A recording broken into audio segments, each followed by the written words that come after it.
Hello friends, जैसा कि आप जानते हैं कि हमने अपने चैनल पे ग्राफ रिलेटेड डिस्कशंस का एक अलग सेक्शंस बनाया हुआ है। तो उस सीरीज में आज का ग्राफ बहुत ही इंपॉर्टेंट ग्राफ है, कार्डियोवास्कुलर सिस्टम से जुड़ा हुआ है। वो है फ्रैंक स्टार्लिंग कर्व। तो चलिए बेसिक से बिल्ड करते हैं और फिर ग्राफ की तरफ देखते हैं। अच्छा, बिफोर वी प्रोसीड फर्दर, हमने और भी सारे सेक्शंस बनाए हुए नए नए, और रोज के रोज एमसीक्यू अपलोड करना और क्विज कॉन्टेस्ट भी हम दे रहे हैं पीरियोडिकली। तो why not subscribe to the channel. तो चलिए तो let's start from the basic और फिर हम देखेंगे फ्रैंक स्टार्लिंग कर्व के बारे में। Starting with the Starling's law. मैंने अक्सर देखा है कि स्टूडेंट्स दो टर्म्स में कंफ्यूज होते हैं, लेंथ एंड स्ट्रेंथ। ये दो टर्म्स आती है स्टार्लिंग्स लॉ में। तो अक्सर स्टूडेंट्स ऐसा जवाब दे देते हैं, Starling's law is length of muscle fibre is proportional to strength of contraction of the muscle. इसका मतलब उनको वो कॉन्सेप्ट ही समझ में नहीं आई है। तो चलिए देखते हैं। स्टार्लिंग्स लॉ ये बात करता है strength of contraction of the muscle, और हम बात कर रहे हैं स्केलेटल मसल की। तो स्ट्रेंथ ऑफ कॉन्ट्रैक्शन मतलब कितना स्ट्रॉन्ग मसल कॉन्ट्रैक्शन होगा, इसके बारे में। तो strength of contraction of the muscle is proportional to initial length of the muscle, और initial length of the muscle fibre muscle के अंदर है, और initial length of the sarcomere जो कि मसल फाइबर के अंदर है। फिर से एक बार रिपीट करते हैं। Strength of contraction of the muscle is proportional to initial length of the muscle. Greater the initial length, stronger will be the contraction. लेकिन आखिर में तीन वर्ड जोड़ना बहुत जरूरी है, within physiological limits. Yes, समझने की कोशिश करते हैं इस लॉ को। Initial length of the muscle, यानी मसल अगर स्ट्रेच्ड है तो उसकी लेंथ ज्यादा होगी, और इसका मतलब मसल फाइबर की लेंथ भी ज्यादा होगी, राइट? तो ये ज्यादा length at the start of contraction will produce a stronger contraction, and strength of contraction will be proportional to initial length. यानी इनिशियल लेंथ जितनी ज्यादा, उतना पावरफुली मसल कॉन्ट्रैक्शन होगा, उतना पावरफुल होगा muscle contraction, of course with in physiological limits. Limit cross करने पर ये लॉ अप्लाई नहीं होगा। तो एक बात और ऐड कर दूं, इनिशियल लेंथ का मतलब क्या? इनिशियल लेंथ मतलब when the muscle is starting to contract. जब मसल कॉन्ट्रैक्शन स्टार्ट हो रहा है, उस वक्त मसल फाइबर की लेंथ क्या है? वो लेंथ जितनी ज्यादा, उतना वो कॉन्ट्रैक्शन ज्यादा पावरफुल होगा, ज्यादा स्ट्रांग होगा। क्यों होगा? क्योंकि जब मसल फाइबर की लेंथ ज्यादा है, तब एक्टिन मायोसिन का इंटरैक्शन अब अच्छे से होगा। There is a better actin myosin interdigitation, and that will produce a stronger contraction. Okay, तो ये है स्टार्लिंग्स लॉ। अब देखते हैं फ्रैंक स्टार्लिंग लॉ। ये स्टार्लिंग्स लॉ का ही एक्सटेंशन है इन द हार्ट। तो आप याद रखने के लिए ऐसे याद रख सकते हो, स्टार्लिंग्स लॉ है स्केलेटल मसल के लिए, और फ्रैंक स्टार्लिंग लॉ हार्ट के लिए। वैसे अर्न्स्ट स्टार्लिंग, EH स्टार्लिंग या अर्न्स्ट स्टार्लिंग के नाम पे है स्टार्लिंग्स लॉ, और फिर उससे जोड़ा गया ओटो फ्रैंक, उनका नाम जोड़ के ये हो गया Frank Starling law for the heart. ये स्टार्लिंग्स लॉ का ही एक्सटेंशन है। कैसे? तो देखो, more the venous return to the heart, more is the cardiac output. More the venous return to the heart, more will be the stroke volume, more will be the blood pumped out by the heart. That means greater stroke volume और greater cardiac output. Stroke volume मतलब एक systole में जितना pump out होता है वो, और cardiac output मतलब एक मिनट के अंदर जितना पंप आउट होता है वो।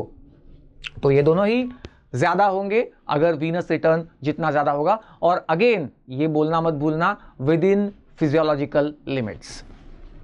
तो ये कैसे पॉसिबल होता है? तो मोर द वीनस रिटर्न, इसका मतलब greater will be the ventricular filling. Venous return ज्यादा होगा तो उतना लेफ्ट वेंट्रिकल का फिलिंग या वेंट्रिकल्स का फिलिंग उतना ज्यादा होगा। जितना वेंट्रिकल्स का फिलिंग ज्यादा होगा ड्यूरिंग डायस्टोल, तो उतना bye the end of the diastole ज्यादा ब्लड वेंट्रिकल्स में भरेगा। इसको हम कह रहे हैं more will be the end diastolic volume. What is and diastolic volume? Volume of blood in the ventricle bye the end of the diastole, तो वो भी ज्यादा होगा। और इसका मतलब greater will be the end diastolic length. आप सोच सकते हो जितना ज्यादा ब्लड भरा उतना वेंट्रिकल ज्यादा स्ट्रेच हो गई। वेंट्रिकल स्ट्रेच हो गई मतलब मायोकार्डियल फाइबर्स, वेंट्रिकल के मसल फाइबर्स जो है वो उतने ज्यादा स्ट्रेच हो गए, तो bye the end of the diastole उतनी उनकी लेंथ ज्यादा होगी।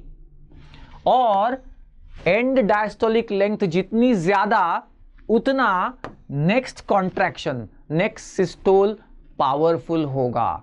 सीधी बात है ना, वेंट्रिकल में alternately systole diastole systole diastole systole diastole चल रहा है, तो and of the diastole means start of the next systole. तो एंड ऑफ द डायस्टोल में जो लेंथ होगी वो ही अगले सिस्टोल की स्टार्टिंग लेंथ होगी। वो स्टार्टिंग लेंथ जितनी ज्यादा उतना सिस्टोल का कॉन्ट्रैक्शन ज्यादा पावरफुल होगा, और वो कॉन्ट्रैक्शन जितना ज्यादा पावरफुल उतना स्ट्रोक वॉल्यूम ज्यादा इजेक्ट आउट होगा, ज्यादा ब्लड पंप आउट होगा ड्यूरिंग द सिस्टोल। तो ये उसका एक्सप्लेनेशन है फ्रैंक स्टार्लिंग लॉ का। उसको एक और तरीके से भी एक्सप्रेस कर सकते हैं, stroke volume is proportional to the end diastolic volume, है ना, अभी देखा हमने। या फिर stroke volume is proportional to the end diastolic length. End diastolic length is the length for the next systole. वो जितनी ज्यादा होगी उतना नेक्स्ट सिस्टोल पावरफुल होगा, उतना ज्यादा ब्लड इजेक्ट आउट होगा, stroke volume will be higher. इसमें मैं अब फ्रैंक स्टार्लिंग कर्व के लिए एक और टर्म जोड़ना चाह रहा हूं, और वो है left ventricular and diastolic pressure. हमने एंड डायस्टोलिक वॉल्यूम देखा, एंड डायस्टोलिक लेंथ देखी मसल फाइबर की, वो दोनों हैंड इन हैंड जा रहे हैं। उसी की तरह एंड डायस्टोलिक प्रेशर, आप सोच सकते हो कि जितना ज्यादा ब्लड वेंट्रिकल्स में भरेगा ड्यूरिंग डायस्टोल, तो लेफ्ट वेंट्रिकल्स में प्रेशर बढ़ेगा, तो वो टर्म एंड डायस्टोलिक प्रेशर है। वैसे तो नॉर्मली ज्यादा बढ़ता नहीं है एंड डायस्टोलिक प्रेशर, क्योंकि वेंट्रिकल्स काफी कॉम्प्लायंट होती है, तो वो एक्सपांड होती है, उतनी उनकी लेंथ जरूर बढ़ती है, और वो ब्लड को एकोमोडेट कर लेती है without allowing the pressure to increase much. ज्यादा बढ़ता नहीं प्रेशर, क्योंकि लेफ्ट वेंट्रिकल वो ब्लड जो है उसको हंसते खेलते एकोमोडेट कर लेती है। खैर, तो left ventricular and diastolic pressure भी एंड डायस्टोलिक वॉल्यूम और एंड डायस्टोलिक लेंथ के साथ साथ प्रोपोर्शनेटली चेंज हो सकता है प्रिंसिपली, इतना ही मुझे बताना था। और ये term left ventricular and diastolic pressure अब हम यूज करने वाले हैं in the Frank Starling curve. तो फ्रैंक स्टार्लिंग कर्व जो है इसमें हॉरिजॉन्टल एक्सिस पे है LVEDP, left ventricular and diastolic pressure in mm of Hg। मैंने mm ऑफ Hg में लिया है, कुछ लोग cm ऑफ वाटर में भी लेते हैं। और वर्टिकल एक्सिस पे है स्ट्रोक वॉल्यूम इन ml, 50 ml, 100 ml। तो अगर कर्व, कोई ग्राफ या कर्व अगर वर्टिकल एक्सिस पे ऐसे वर्टिकली ऊपर जा रही है ज्यादा, इसका मतलब क्या होगा? इसका मतलब स्ट्रोक वॉल्यूम बढ़ रहा है वर्टिकल एक्सिस पे, और हॉरिजॉन्टल एक्सिस पे left ventricular and diastolic pressure उतना ज्यादा नहीं बढ़ रहा। ऑन द अदर हैंड, अगर कर्व ऐसे फ्लैट जा रही है, हॉरिजॉन्टल एक्सिस से पैरेलल जा रही है, इसका मतलब क्या होगा? इसका मतलब कि left ventricular and diastolic pressure बढ़ता जा रहा है, लेकिन वर्टिकल एक्सिस पे कर्व ऊपर नहीं जा रही है, इसका मतलब स्ट्रोक वॉल्यूम बढ़ नहीं रहा, कम हो रहा है। तो इस तरीके से आपको इस कर्व के बारे में सोचना होगा और कर्व को देखना होगा। तो सबसे पहले नॉर्मल कर्व, नॉर्मल हार्ट में ये कर्व कैसे अपीयर होती है आप देख सकते हो। This is a normal curve.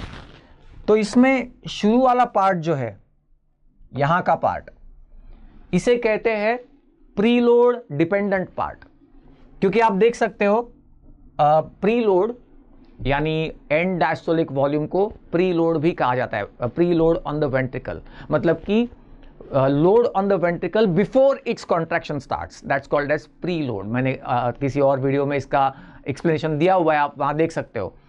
तो एंड डायस्टोलिक वॉल्यूम बढ़ने पर इनिशियली स्ट्रोक वॉल्यूम बढ़ता है, ग्राफ ऐसे ऊपर जाता है, ये आप देख सकते हो। और ये लेटर पार्ट जो है वो प्रीलोड इंडिपेंडेंट पार्ट कहलाता है, क्योंकि यहां पे कर्व फ्लैट हो रही है थोड़ी, इसका मतलब स्ट्रोक वॉल्यूम बढ़ नहीं रहा। ओके, एंड डायस्टोलिक वॉल्यूम या एंड डायस्टोलिक प्रेशर बढ़ा तो भी एक लिमिट के बाद स्ट्रोक वॉल्यूम बढ़ नहीं रहा। तो वही Frank Starling law is with in physiological limits ना। तो ये दूसरा पार्ट है, preload independent zone of this curve. अच्छा, और अगर इसको एक्सप्लेन करना चाहे तो इसका मीन पॉइंट इस कर्व का यहां पर है, तो ये किस चीज से करस्पॉन्ड करता है देखते हैं। वर्टिकल एक्सिस पे it corresponds with about 80 ml of the stroke volume. So normal stroke volume is about 80 ml and it corresponds with how much left ventricular end diastolic pressure. तो हॉरिजॉन्टल एक्सिस पे अगर ऐसा drop करे एक perpendicular तो दिखता है 5 to 10 mm of Hg. The normal left ventricular end diastolic pressure is about 5 to 10 mm of Hg. वो इस पॉइंट ने हमें बताया। ओके, अब देखते हैं हार्ट फेलियर में क्या चेंज होने वाला है। ये जो दूसरी कर्व दिखाई दे रही है यहां पे, this is the curve in heart failure. तो यहां पे क्या हो रहा है, the curve is almost flat और आप देख सकते हो it has shifted rightward and downward, ये शिफ्ट हुआ है। अब इसका मीन पॉइंट ये वाला जो यहां डाउनवर्ड शिफ्ट हुआ है, ये हमें क्या बता रहा है, ये हमें बता रहा है कि स्ट्रोक वॉल्यूम ऑलमोस्ट 50 ml, ये point corresponds with stroke volume of 50 ml। और अगर आप नीचे ड्रॉप करें परपेंडिकुलर तो left ventricular and diastolic pressure is almost 20 mm of Hg। Normally जो 5 हुआ करता है अभी 20 mm of Hg है, 20, 25, it can go high up to 30 mm of Hg also. ये क्यों होता है, तो इसकी वजह ये, और ये सबसे इंपॉर्टेंट पार्ट है, समझ लेना। जब स्ट्रोक वॉल्यूम कम होगा इन हार्ट फेलियर मतलब क्या, heart is failing as a pump, so it is ejecting less amount of blood, it's a systolic dysfunction, हम सिस्टोलिक डिसफंक्शन की बात कर रहे हैं। तो less amount of blood ejected out, stroke volume is less, इसका मतलब by the end of the systole more blood will stay behind in the left ventricle, है ना। कम ब्लड इजेक्ट आउट किया मतलब ज्यादा ब्लड पीछे बचा bye the end of the systole. अब जब वेंट्रिकल डायस्टोल में जाएगी तो अपना normal Kota of blood receive करेगी, इसका मतलब एंड डायस्टोलिक वॉल्यूम भी बढ़ता जाएगा, है ना। एंड सिस्टोलिक वॉल्यूम बढ़ा क्योंकि स्ट्रोक वॉल्यूम कम है, तो एंड सिस्टोलिक वॉल्यूम ज्यादा, और फिर वेंट्रिकल में नॉर्मल ब्लड भर रहा है ड्यूरिंग डायस्टोल, तो एंड डायस्टोलिक वॉल्यूम भी बढ़ रहा है और वेंट्रिकल की कैपेसिटी एक्सीड हो रही है, एकोमोडेट करने की, ब्लड को एकोमोडेट करने की कैपेसिटी एक्सीड हो रही है। तो अब क्या हो रहा है, ज्यादा ब्लड वेंट्रिकल में भरने की वजह से उसका प्रेशर भी बढ़ रहा है, left ventricular and diastolic pressure which is on the horizontal axis, अब वो बढ़ रहा है, वो 5 से बढ़ के 10, 20, 25। So this is what is indicated by the curve in heart failure. This is also called as negative inotropy. Inotropy का मतलब क्या होता है, myocardial contractility, strength of contraction of the heart. तो ये निगेटिव आइनोट्रोपी है, इसका मतलब strength of contraction of the heart is less, that is what happens in the heart failure. On the contrary positive inotropy कैसे दिखेगी, तो that curve can be shown like this. This is positive inotropy, यानी अब आप देख सकते हो कि this point is going up, यहां पे ये पॉजिटिव आइनोट्रोपी, मतलब the curve has shifted leftward and upward. ये है पॉजिटिव आइनोट्रोपी। मैंने क्यों कहा पॉजिटिव आइनोट्रोपी? क्योंकि स्ट्रोक वॉल्यूम देखिए ना, वर्टिकल एक्सिस पे स्ट्रोक वॉल्यूम 80, 90, 100 ml, इसका मतलब heart is contracting stronger and stronger, ejecting more amount of blood. तो ये पॉजिटिव आइनोट्रोपी या सिंपैथेटिक स्टिमुलेशन या ड्यूरिंग एक्सरसाइज या डिजिटालिस देने पर positive inotropy, the curve will shift upward like that. और क्योंकि ज्यादा ब्लड इजेक्ट आउट हो रहा है ड्यूरिंग स्ट्रोक वॉल्यूम, तो वेंट्रिकल में कम ब्लड बचेगा, तो left ventricular and diastolic pressure भी कम ही रहेगा। मतलब हॉरिजॉन्टल एक्सिस पे वो कर्व ऐसे जा नहीं रही है, वर्टिकल एक्सिस पे ऊपर जा रही है, स्ट्रोक वॉल्यूम ज्यादा, प्रेशर ज्यादा बढ़ नहीं रहा वेंट्रिकल में, so that will be positive inotropy. और मैंने कहा और कौन से कंडीशन, जैसे कि sympathetic stimulation, catecholamines, digitalis, cardiac glycosides, इनमें ये कर्व ऐसे शिफ्ट होगी। तो ये है फ्रैंक स्टार्लिंग कर्व और उसके शिफ्ट होने से हमें मिलने वाली इंफॉर्मेशन। फाइनली जस्ट एक पॉइंट और ऐड कर दूं यहाँ पे कि क्या failing heart obeys Frank Starling law? Heart failure में क्या फ्रैंक स्टार्लिंग लॉ ओबे होता है? एटलीस्ट इनिशियल पार्ट में, इनिशियल टाइम में तो होता है। कैसे? As a compensatory mechanism.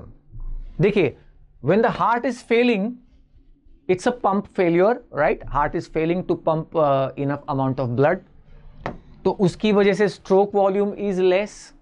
stroke volume अगर कम है, इसका मतलब end systolic volume ज्यादा है, सिस्टोल के एंड में ज्यादा ब्लड बच रहा है वेंट्रिकल में। और जैसा कि मैंने कहा, अगर सिस्टोल के एंड में ज्यादा वॉल्यूम है वेंट्रिकल में, फिर वेंट्रिकल जाएगी डायस्टोल में, तो वो अपना normal Kota of blood receive करेगी, तो डायस्टोल के एंड में भी ज्यादा वॉल्यूम रहेगा, एंड डायस्टोलिक वॉल्यूम भी ज्यादा रहेगा। एंड डायस्टोलिक वॉल्यूम ज्यादा, इसका मतलब एंड डायस्टोलिक लेंथ भी उतनी ज्यादा। हमने देखा ना, ज्यादा ब्लड भरेगा तो वेंट्रिकल उतनी ज्यादा स्ट्रेच होगी, इसका मतलब फाइबर की लेंथ भी उतनी ज्यादा बढ़ेगी। इसका मतलब next systole will be stronger, है ना? स्ट्रेच ऑफ द मायोकार्डियम हो गया bye the end of the diastole, तो अगला सिस्टोल उतना ज्यादा पावरफुली कॉन्ट्रैक्ट होगा, और उतना ज्यादा पावरफुली कॉन्ट्रैक्ट होगा तो स्ट्रोक वॉल्यूम उतना ज्यादा इजेक्ट आउट करने की कोशिश करेगा। तो ये फेलिंग हार्ट का एक कॉम्पेंसेटरी मैकेनिज्म है कि वो फ्रैंक स्टार्लिंग लॉ को कुछ हद तक ओबे कर लेता है।